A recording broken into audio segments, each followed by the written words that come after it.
Илья Хисамдинова сүзләренә Альфред Якшымбетов көйі «Кавышка, парларга».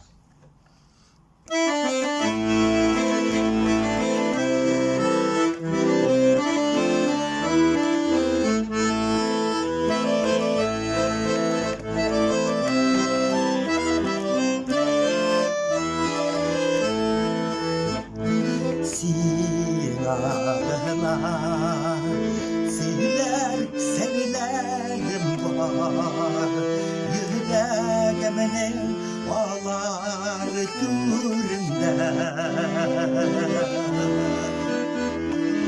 Uz canımı dahi yakın kurdevsini, bekletlerine büyük uğrunda.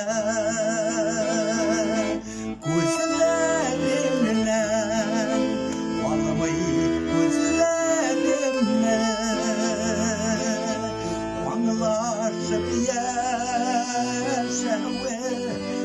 ey rahat berbeye kim var bulup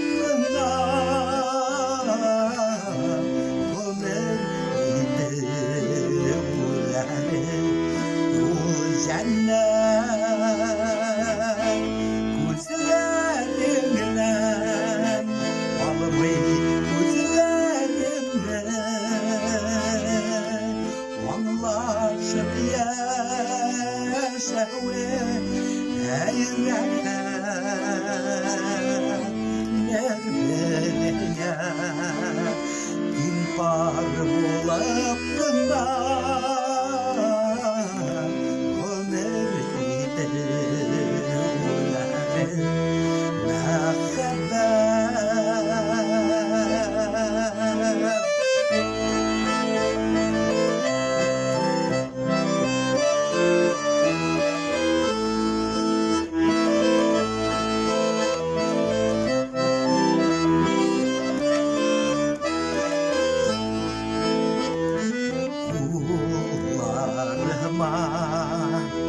Ağlayıp kullarını durmuş İngiliz'ini de biz birge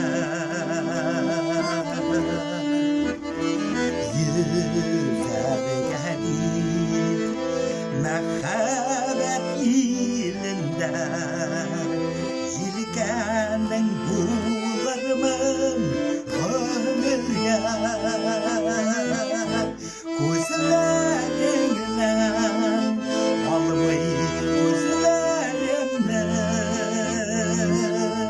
anılaşıp yaşamayı, ey rahat berbeye kim var bulup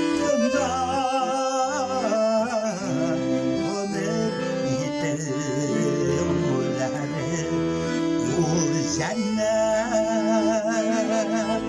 gözlerimle ağlamayı, gözlerimle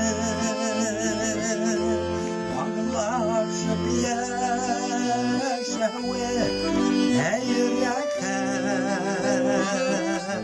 berbeye kim var bulup